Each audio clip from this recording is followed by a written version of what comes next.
When Jon Stewart, the bantam rooster of conventional wisdom, makes jokes about it, you know Climategate has reached critical mass. Said Stewart, poor Al Gore, global warming completely debunked, the very internet he invented. Stewart was half joking, but Climategate is no joke at all.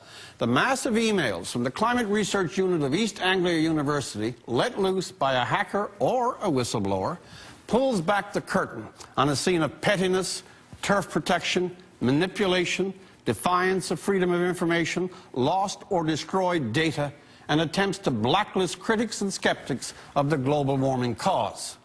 Now, the CRU is not the only climate science advisory body, but it is one of the most influential and feeds directly into the UN panel on climate change.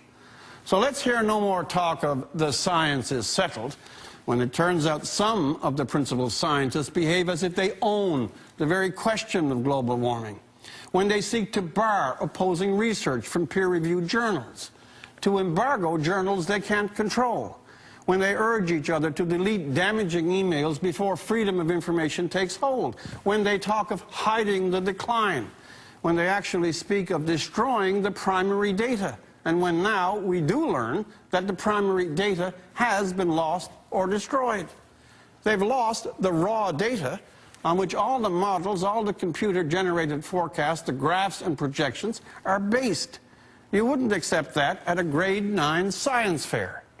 Now, CRU is not the universe of climate research, but it is the star.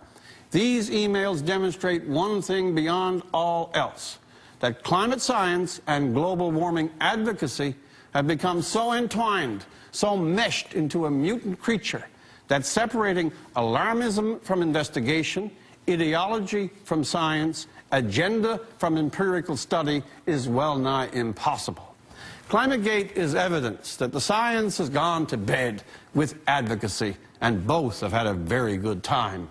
That the neutrality, openness, and absolute disinterest that is the hallmark of all honest scientific endeavor has been abandoned to an atmosphere and a dynamic not superior to the partisan caterwauls of a sub-average question period. Climate science has been shown to be, in part, a sub-branch of climate politics. It is a situation intolerable even to serious minds who are on side with global warming, such as Clive Crook, who wrote in Atlantic magazine about this scandal as follows: "The stink of intellectual corruption is overpowering."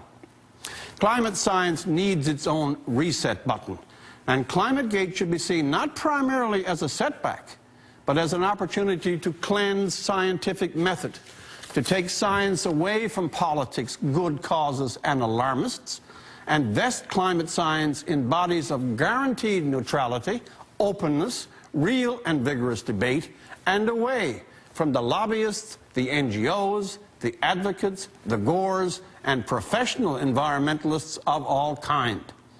Too many of the current leadership on global warming are more players than observers, gatekeepers, not investigators, angry partisans of some global re-engineering, rather than the humble servants of the facts of the case.